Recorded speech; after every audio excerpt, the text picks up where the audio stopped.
Bonjour à tous, je suis Axel de Diplôme Réussi. Alors dans cette vidéo, je vais vous donner 5 astuces pour vous motiver à réviser. Alors qui je suis, très brièvement, j'ai été major de BTS comptabilité gestion et ensuite j'ai passé un diplôme comptabilité gestion, donc c'est un diplôme avec 20% de réussite seulement et j'ai passé ce diplôme là en candidat libre, c'est-à-dire seul sans aller à une formation en cours. Et donc depuis, je perfectionne les méthodes de révision pour aider des centaines d'étudiants chaque année. Alors si vous souhaitez recevoir les 3 règles d'or pour réussir votre diplôme ainsi que des conseils approfondis au niveau des méthodes de révision, il y a un lien dans la description, vous n'avez qu'à cliquer, saisir votre email et vous recevez donc tout ce contenu gratuitement par email. Et ensuite, si vous voulez aller plus loin, il y a des formations complètes pour réussir votre diplôme. Alors pour vous motiver à réviser, conseil numéro 1, ça va être de planifier vos révisions. En effet, le problème pour la majorité des étudiants, c'est qu'ils voient donc un gros tas de choses à faire et ils n'arrivent pas à se motiver car ils ont l'impression que ça ne va jamais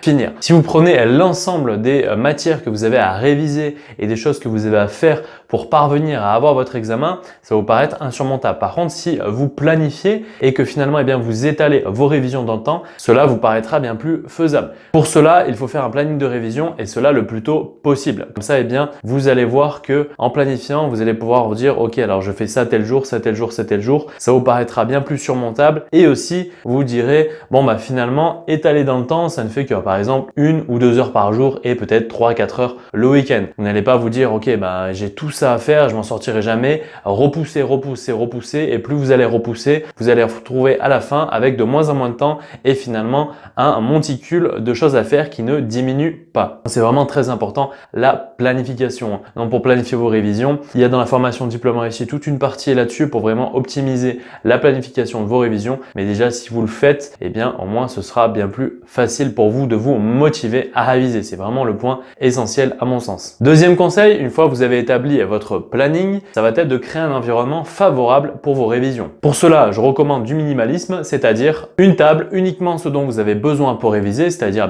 des crayons, une feuille, peut-être un bouquin. Ne mettez pas plusieurs bouquins, mettez vraiment le strict minimum pour ne pas disperser votre attention ailleurs. Bien évidemment, télé coupée, téléphone coupé ou sur silencieux et vous les mettez loin de vous. Comme ça, vous ne serez pas distrait. Le but, c'est de vous dire plus je suis concentré et plus je suis focus et moins mes révisions me prendront de temps, tout simplement. Que si vous êtes distrait, finalement, vous allez faire à la fois des révisions, à la fois du divertissement. Vos révisions ne seront pas bien productives et en plus, vous avez l'impression que ça va s'éterniser. Oui, parce qu'à chaque fois, si vous prenez votre téléphone 5 minutes ou vous regardez un petit peu la télé, vous regardez votre fil d'actualité sur Facebook, etc. et qu'en même temps vous travaillez, à chaque fois ça va vous disperser votre attention pour vous replonger dans le sujet ou dans vos révisions, ça va prendre encore plus de temps. Donc là, vos révisions vont s'étaler et les prochaines fois que vous penserez à vous mettre à vos révisions, vous direz ah ouais mais la dernière fois que je m'y suis mis, ça a pris énormément de temps et finalement j'ai pas révisé beaucoup de choses. Et oui, car vous n'êtes pas productif. Pour l'être, il faut vraiment se créer un environnement qui soit favorable. D'ailleurs, petite astuce, lorsque vous faites vos exercices ou par exemple lorsque vous allez réciter votre cours à l'écrit, je recommande fortement d'utiliser des feuilles A4 qui soient entièrement blanches. Vous allez voir que votre esprit va plus facilement visualiser et aura plus facilement envie d'écrire sur une feuille totalement blanche plutôt que sur une feuille avec des carreaux. En tout cas, moi, c'est ce que j'utilise, c'est ce que je recommande aux étudiants qui suivent mes formations et c'est une technique qui a porté ses fruits. Et ça vous paraît bien plus motivant, bien plus accessible. Donc, gardez cette petite astuce en tête. Mais en tout cas, voilà, créez un environnement qui soit favorable pour vos révisions. Donc, je me répète, quelque chose de très minimaliste. Le but, c'est d'enlever toute source de distraction possible. D'ailleurs, il faut un environnement qui soit calme. Il ne faut aucun bruit extérieur. Alors je sais, certains vont préférer avoir un petit peu de bruit. Si vous avez le bruit de la télé, etc., c'est pas forcément quelque chose de très bénéfique puisqu'il y aura des paroles, il y a quelque chose qui va vous disperser. Alors les seuls bruits que vous pouvez mettre en œuvre, ça va être des bruits qui vont être choisis, c'est-à-dire un fond sonore comme la pluie, peu importe, une musique d'ambiance qui soit vraiment très faible. Le but, c'est de ne pas venir vraiment trop heurter votre cerveau, sinon vous n'allez pas tenir des révisions très longtemps avec un bruit trop fort et trop gênant. Vous allez voir, ça va vite vous faire mal à la tête. Par contre, si vous mettez juste un fond qui soit à peine audible, qui sert simplement de musique de fond, là ça peut être bénéfique. Et au moins ce sera un bruit qui sera choisi plutôt que des bruits extérieurs parasites comme de la télévision, à la radio, etc.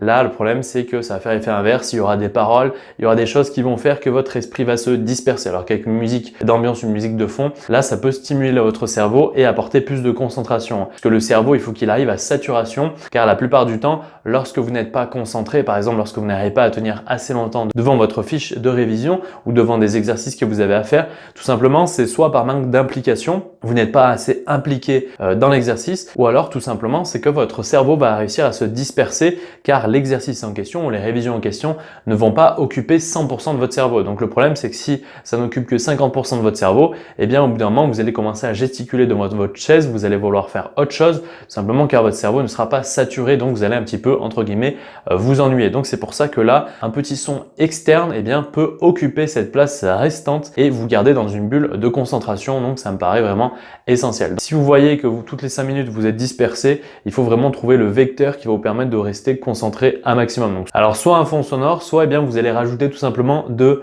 l'intensité dans vos révisions. Vous allez essayer de vous plonger un maximum, hein, parce qu'au bout d'un moment, vous aurez beau mettre des fonds sonores, etc. Si vous n'êtes pas assez impliqué, ça ne fonctionnera pas. Donc il faut faire un travail sur vous au fur et à mesure. Plus vous allez maîtriser vos cours, plus vous allez faire d'exercices dessus et plus vous aurez envie d'approfondir vos compétences. Ça, généralement, ça marche comme ça, hein. Au début, c'est un petit peu compliqué de se mettre dans un sujet, de se mettre dans un chapitre, de commencer à faire des exercices. Et plus vous allez maîtriser eh bien, ce chapitre, ce cours-là, et plus vous aurez envie d'approfondir et d'aller vite dans vos révisions. C'est comme ça que vous allez devenir impliqué, hein. Moi, à chaque fois que je commençais eh bien, un chapitre, le début est un petit peu long puisque voilà, c'est la phase de décortiquage. Il faut vraiment comprendre un petit peu ce qui se passe, ce qui se dit dans le chapitre, les formules à appliquer par exemple pour des mathématiques ou du contrôle de gestion. Et plus vous allez avancer dans le chapitre, plus vous allez maîtriser, plus vous aurez envie d'approfondir vos compétences.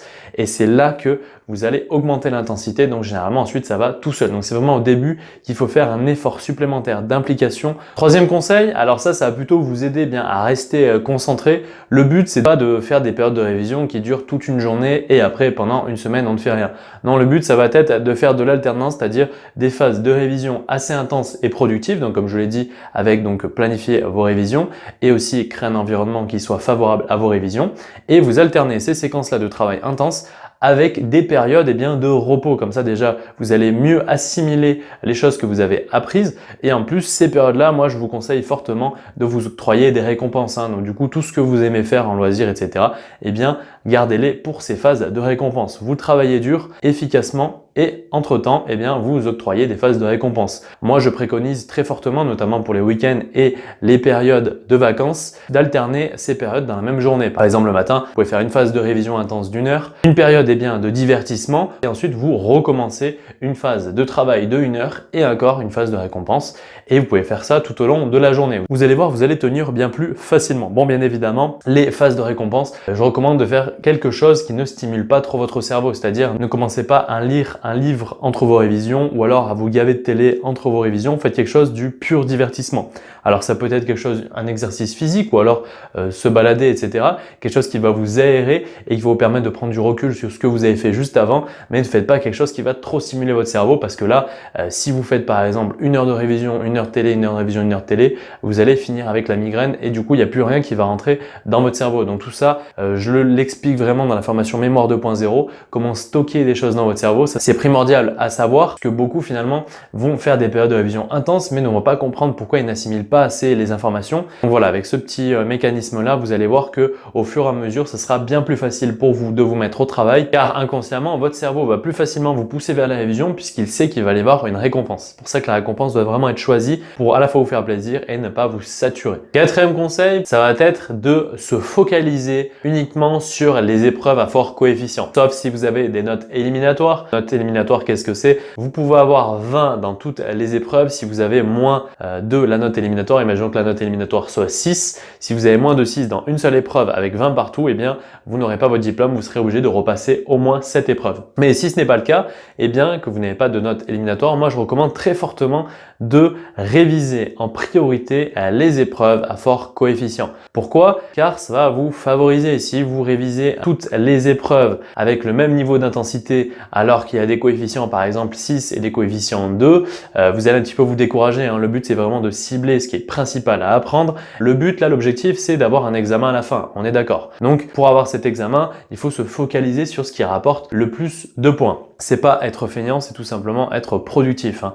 Les études, c'est quelque chose qui vous demande un certain sens de réflexion, donc ne faites pas comme ces étudiants-là qui vont passer 3/4 du temps sur des petits coefficients car ils aiment ces épreuves. Alors c'est très bien d'aimer certaines matières, mais du coup le problème c'est qu'ils vont se focaliser sur ces épreuves-là et à la fin ils vont avoir l'impression de d'avoir travaillé énormément, sauf que du coup ils vont avoir de super notes dans des petits coefficients et il suffit qu'ils aient des notes un petit peu en dessous dans les gros coefficients et ils n'auront pas leur diplôme.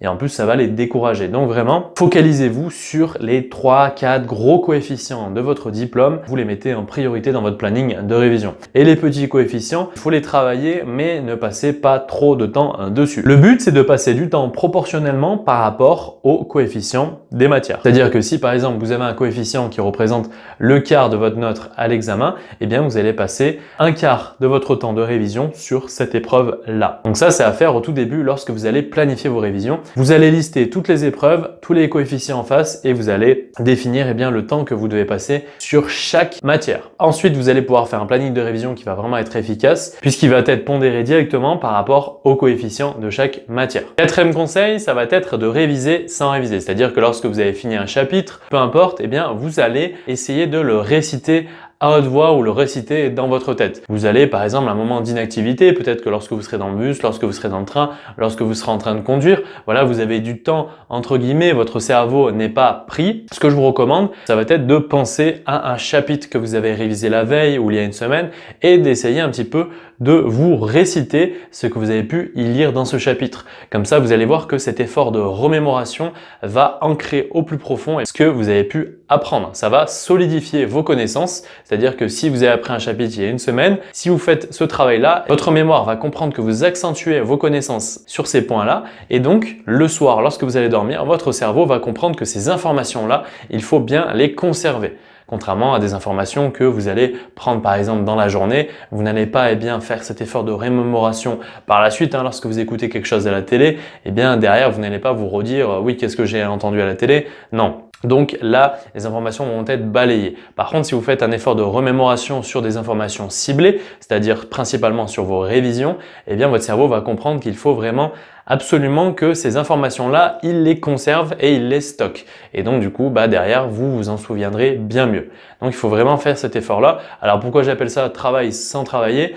Tout simplement parce que lorsque vous avez des moments de vide, vous allez voir qu'essayer de reformuler un petit peu ce que vous avez pu apprendre, ça devient au fur et à mesure amusant puisque vous allez essayer vraiment de vous remémorer. Ça va être un petit jeu, ça va faire vraiment travailler votre mémoire parce que là, vous allez vraiment rechercher les informations et c'est en faisant ce travail, là, vous allez bien comprendre que votre cerveau est un muscle puisque là, vous allez rechercher à l'intérieur même de votre cerveau, vous allez vraiment visualiser les informations que vous avez pu lire il y a une semaine, il y a 2 semaines pour les reformuler et c'est comme ça que vous allez approfondir votre mémoire et conserver une mémoire à long terme. 5e et dernier conseil, ça va être de rester confiant. Gardez la positive attitude, dites-vous que je vais mettre en œuvre un planning de révision, les bonnes méthodes de révision et je vais obtenir mon diplôme. Il faut savoir que chez les étudiants, la principale cause qui fait que les étudiants ont un petit peu entre guillemets la flemme de réviser, c'est cette peur de l'examen final.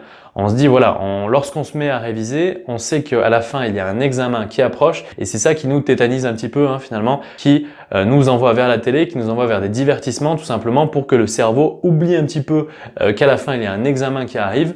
Donc voilà, on essaie d'évacuer, on essaie de faire tout sauf réviser parce que réviser c'est synonyme d'examen à la fin et c'est synonyme de stress. Le but ça va être d'enlever ce stress en restant confiant. Si à chaque fois vous révisez, vous dites ok là je maximise mes compétences sur telle matière et le but ça va être d'avoir une bonne note à l'examen, le but ça va être de réussir mon examen pour ensuite continuer mes études. Voilà, il faut vraiment rester constamment confiant.